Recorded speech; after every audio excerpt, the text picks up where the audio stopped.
Fiadanana ho aminao, fiadanana ho an-dapanao. Ampitombona amintsika mandrakariva ny fahatsoavana sy ny fiadanana avy amin'Andriamanitra iray itsika sy Jesosy Kristy izany ilay tokana tompontsika. Tonga amin'ny fotoana izay fampaherezana amin'ny alalan'ny tenin'Andriamanitra indray tsika. Belohan'izany nefa dia ndetsika iray afaka ametrika an'izany fotoana izany ampelantan'ny tompo. Andriamanitra rainay izay any an-danitra. Misaotra anao moderanao manome voninahitra anao mankalaza ny anaranao. Tsy hainy ny aingina ka tsy saotra anao isa minitra, isa tregondra. Satria raha izao fotoana itenenana izao ary dia tena hoe famindrapo avy aminao. Ary tsy nisy ninina akory nataonay omendrika andray an'izao andro an'io izao. Nefa dia tena namindrano fo. Notahinao manokana ary nomenao fofona mahavelona ka mbola nahatratra izao andro an'io izao. Tombo malalo. Ho any amin'iza tokoa moa izahay, ianao ihany manana anteny fiainana. Mangeta eto ty hamantitra ny sitrapony indray izay androany. Andray fampaherezana avy aminao. Ka dia mitenena ianao fanamasino, mitenena ianao Jehovah tompo fa misy aina izahay mpanomponao. Tendreo ny lelako tsy hanambara afa-tsy ny sitraponao. Ary eo ka tsy hiteny araka ny fahaizako, araka ny fahalalako, fa tena handeha araka izay fitarian'ny fanamasinao. Dia mesa mahery ianao. Tendreo ny fona io tanlonaka anirinzany teny izany ary amovo amakalalina ary hitondra vokatra be ihany koa. So aminay irery ihany vao amin'ny mandrizina anay ka hitondra aina vao sy hery vao ho anay indray. Dia mitenena ianao tompo malalo. Manatrefenao izao fotoana izao ianao. Fandera sy ny Lazaro ny voninahitra. Dia omena ianao irery ihany. Ilay efatra amin'ny taloha indrindra sy ankehitriny ary mandrakizay. Saotra Jesosy malalo. Amen. Ny ten'Andriamanitra izay fampaherezantsika androany dia arak'izay voasoratra ny amin'ny Joba. Joba 8:20 nomena aloha hevitra kely hoe miangatra ve Andriamanitra. Izay aloha hevitra izay apetrakantsika satria malona zava-mitranga amin'izao fotoana izao dia betsaka tokoa ny olona mametraka an'izany fanontaniana izany. Miangatra ve Andriamanitra? Manana préférence ve Andriamanitra? Misy olona tena tiana Andriamanitra kokoa noho ny sasany ve? Dia ndeha izahay no iarahantsika mifampahery amin'ity androany ity. Ndeha iarahantsika mamaky izany ten'Andriamanitra izany. Joba 7:20 dia raisitsika miandiny fa 5:20 indrindra ny tapany A. Izay mivaky toy izao amin'ny anaran'ny tompo hoe kanefa raha izao dia fantatro fa velona ny mpanafitra ka hitsangana any amparany eo ambonin'ny vovoka. Alleluia. Ray masino mpanomasinana ny fahamarinana fa ny tenao ny fahamarinana. Amen. Izany tenin'Andriamanitra izany indray ry havana malala. Ry ranada malala zavavy malala amin'ny tompo no iarahantsika mifampahery amin'ity androany ity. Tsisy vinamiko ary tsisy vinaminao ny tridra raha misy amin'izao raha fotoana izay hitenenako izao. Fantatritsika tsara ny ady izay miomana sy efa nanomboka any ny fiainana afany. Nefa tsy latsa-danja an'izany koa ny zavatra miantra ao amin'ny firenentsika dia ao Madagasikara izany. Averimberiko mbenimbeny hoe tsy misy intsony azoko sy azonao atao hanakanana izay voasoratra tsy ho tanteraka. Fa izay voasoratra dia voasoratra any amparany any firenena hitsangana hiady amin'ny firenena. Indray mpianakaviana hitsangana hiady amin'ny zanany. Ny zanaka hiady amin'ny ray mpianakaviana, hiady amin'ny ray mpianakaviana, hifandrafy. Izany ny zavatra hitany amparany. Ny olona ho tia tena, ho tia voninahitra, ho tia vola, ho tia fahafinaretana mihoatra noho ny fitiavana an'Andriamanitra. Dia raha mitodika tsy manao na avaratra, na andrefana, na atsinanana, dia hitanao fa efa mitranga izany zavatra rehetra any. Ny adala ny manao anakapoe tsy misy Andriamanitra. Ho an'ireo olona izay mbola manana mafoka milaza fa tsy misy Andriamanitra dia sokatry ny ten'Andriamanitra hoe ho adaly izy. Satria tena izay tokoa ilay izy. Ary ny ten'Andriamanitra raha dia manana mafy hoe ny asa fijaliana dia fahadalana ho an'izay olona ho very. Fa kosa famonjena ho antsika izay mino an'izany. Dia tsy hampahery ianao androany manoloana ny zavatra mitranga manera-tany mihitsy. Tena manera-tany. Tsy misy intsony ny filaminana amin'izao fotoana izao. Ary tsy misy intsony, ary tsy misy intsony raha marimarina kokoa fa zaho hoe tsika manana an'Andriamanitra. Le salamo faharaiky amby 7 iny dia tena hoe tsy akasika atsika ninina zavatra mitranaka. Aromba siaro atsika foan'Andriamanitra satria zana sy asany tanantsika. Ary tsika nefa malala dia efa miomana zady. Izay indrindra tiako ampaherezana anao hoe tandremo sao dia manao foana. Tandremo sao dia midote hoe misy marina ve Andriamanitra? Tena miangatra ve Andriamanitra? Satria raha mandinika ianao ndraindray mety efa maninona fiainana milamina. Ny fianana sady tsy mivavaka, tsy manao asa soa, tsy toko miditra am-piangonana, ny bara no mameno, ny eran'izao tontolo izao mijijijika isan'andro, nefa dia tena mirindra sy milamina fiainany. Fa za dia mandalo amin'ny fifadikanana. Io ndraindray tena mahazo lavaka atsika satria natonga ny soramandry amin'ny tenin'Andriamanitra izay vakiky koa dia hoe ny tenina valiny Joba. Tatsika fa nisy namany eo ambonimbony eo ny teny an'i Joba hoe tokony manozona ny tenany izy dia ao ka ho vady. Fa ny zavatra ratsy nataony matoa tojon'izao zavatra rehetrarehetra izy. Ary rehefa mamaky ny tantaran'i Joba tsika dia hitantsika tsara fa hoe rehefa nivavaka ho an'ny sakaizan'i Joba, izany hoe ireo sakaizany izay nanao tsintsinina azy, naniratsira azy, nandatra azy, nefa izy tsy mba nitezitra nanontany-dolo-po fa nivavaka dia nomen'Andriamanitra avoroeno sy noho nananandray izy. Izany hoe ny récompensen'Andriamanitra le fahonoana tena sy le itsim-poa fahadiovam-poa izay nentin'ny Joba naseho an'i Joba teo anatrehan'ireo namany izay nikasa nahafaty azy, izany hoe naniraka azy akoloka hoe mameno ianao tena na ny vady niara dia niteny an'izany hoe manozona ianao an'Andriamanitra dia aoko ianao ho faty. Nefa dia izao ny teny lazain'i Joba hoe fa raha izaho dia afantatro fa velona ny mpanafitra dia ampahery anao zanak'Andriamanitra androany. Manoloana ny ady atrehanao. Aza misalasala fa miteza tahaka ny Joba. Mandrakariva ny olona rehefa mipaherezana dia miteny an'izany hoe zay nga Joba, zay nga tamin'izany fotoana izany, tamin'izany sy ny amin'izao tsy mitohy. Nefa ilay Andriamanitra ivavahako sy ivavahanao dia tsy miova, omaly, anio ary mandrakizay. Izay zavatra nataony tamin'ny Joba tamin'izany fotoana izany dia mbola ao atony amiko sy aminao amin'izao fotoana izao satria Andriamanitra tsy miova izy.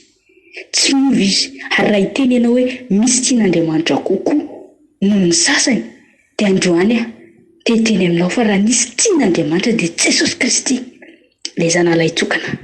Tsy nanandroa izy, tokana Jesosy Kristy. Nefa noho ny fitiavany asy anao tena fony nomeny ny zanalahy tokana. Ho faty teo amin'ny hazo-fijaliana, natao hosolina zanak'ondry tsisy kilema, ho fanavotana azy ho fanavotana anao. Mba hanina mba iray lova amin'ny Kristy zavatra ianao mitovy fitiavana.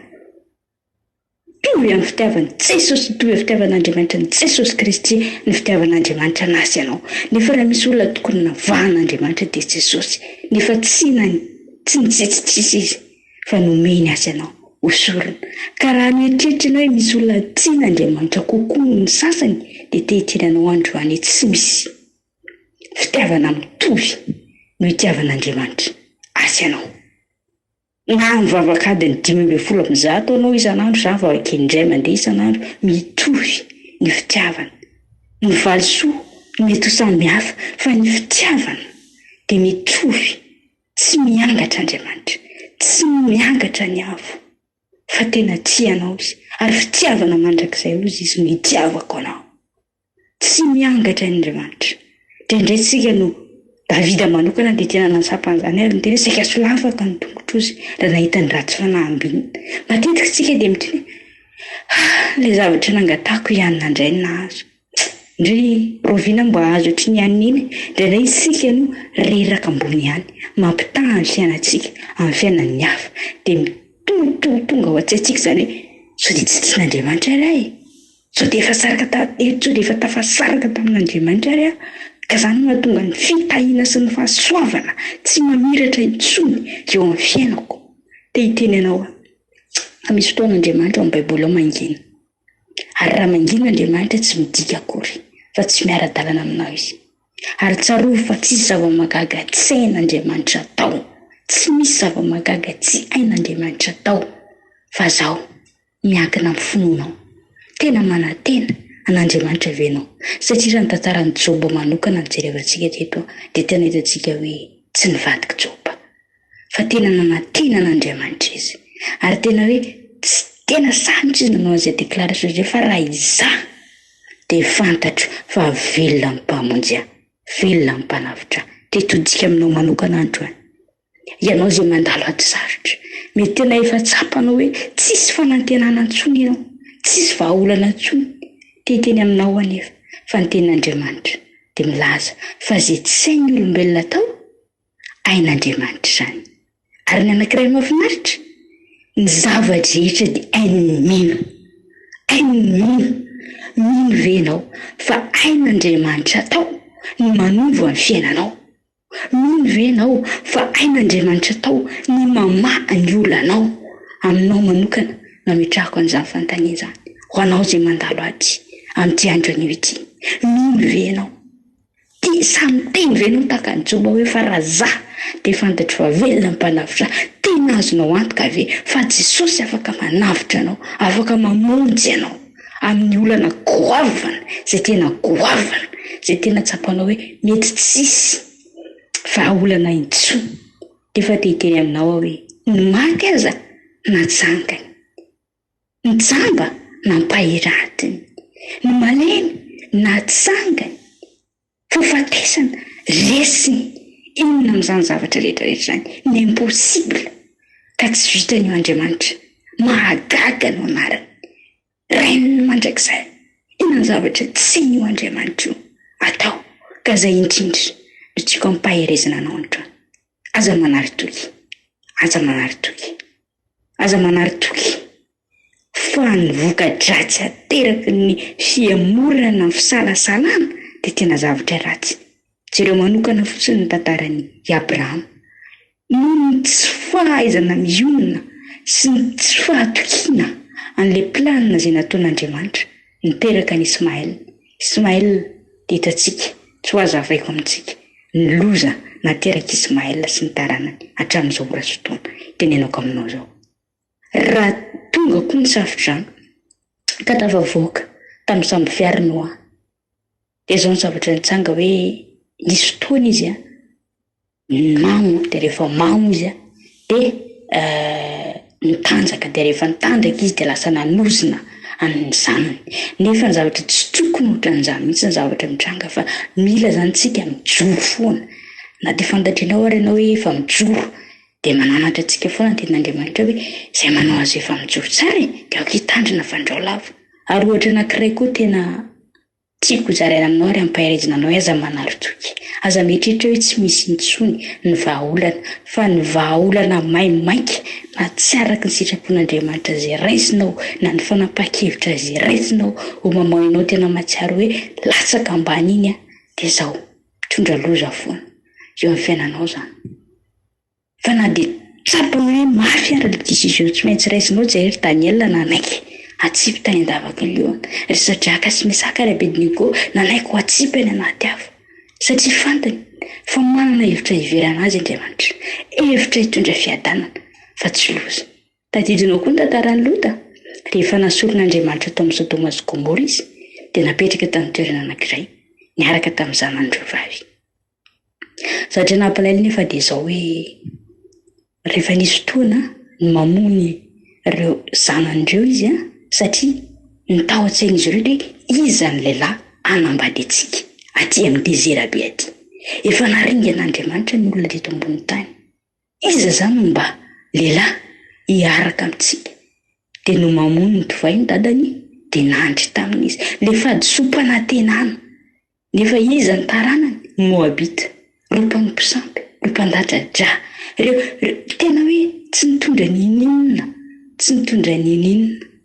teo amin'ny fiainan'izy ireo na nitondra zavatra tsara fa vokatra ratsy foana satria zavatra azo avy amin'ny ratsy no le tsy fahaizana mionona sy tsy fahaizana manantena an'Andriamanitra. Raha Andriamanitra nanafaka anao tao amin'ny Sodoma sy Gomora ve nitondra anao tany amin'ny tany ny hevitra dia amelanao irery any fa manana hevitra tsara hiverana aminao izy dia hiteny aminao androany ary tia ampahery anao hoe matoa Andriamanitra namoaka anao tao Sodoma sy Gomora, matoa Andriamanitra namoaka anao tao Egypta, dia tsarovy fa na dia misy ady atreanao ary mandritra ny fotoana izay alehanao eny amin'ny dezera na misy firenena tsy maintsy ady aminao, misy olana tsy maintsy sedrainao, misy aretina tsy maintsy andalovanao, dia tsarovy fa zao tany Kanana izay efa nanomezan'Andriamanitra toky anao dia tsy maintsy ho azonao na ho ela na ho aingana ka tsy hampahery anao hoe manana finoana, manana fanantenana ka miteny tahaka ny Joba hoe raha izaho dia fantatra fa velona amin'ny mpanavotra